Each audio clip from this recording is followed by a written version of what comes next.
గత 2 ఏళ్లలో అనేక సంక్షేమ పథకాలను అమలు చేశామన్నారు మంత్రి పొన్నం ప్రభాకర్.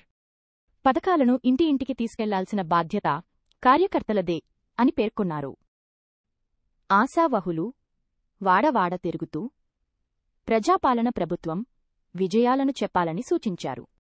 సర్వేల ఆధారంగానే టికెట్స్ కేటాయింపు జరుగుతుందని ఎలెక్ట్ పద్ధతిలో మీ వార్డు అభ్యర్థిని మీరే ఎన్నుకోండని మంత్రి పొన్నం ప్రభాకర్ పార్టీ శ్రేణులకు సూచించారు.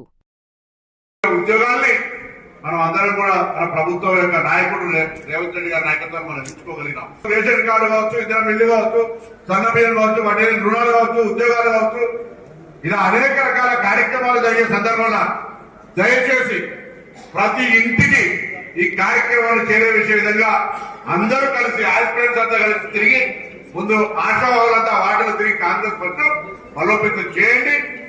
ఒకవేళ ఎవరైనా అర్హత ఉండి ఒక వార్డులో 4-5 అర్హత ఉండొచ్చు, కానీ అక్కడ అనేక కోణాల నుంచి మరి అందరూ కూడా కలిసి దానికి సొల్యూషన్ ఒక పద్ధతి చేస్తారు.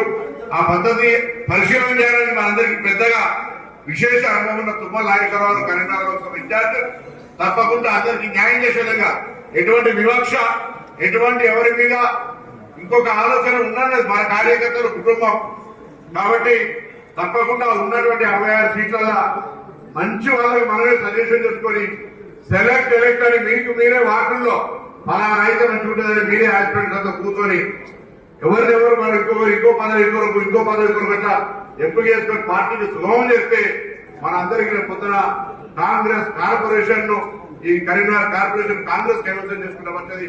అందుకే మీకు టికెట్లు అడుగును కార్యకర్తగా అర్హతను పొందడం కంటే ఈరోజు కాంగ్రెస్ పార్టీ చేస్తున్న కార్యక్రమాన్ని ప్రజలకు చెప్పే అంశం మీద కూడా గట్టిగా మనందరం విస్తృతంగా ప్రచారం చేయాలనే ఎజెండా మీద కూడా మన యొక్క ఈ యొక్క సమావేశం ఉందనే మాట సందర్భంగా మనం తదుపరి కార్యక్రమం నడవాల్సిందే కోరుతాం.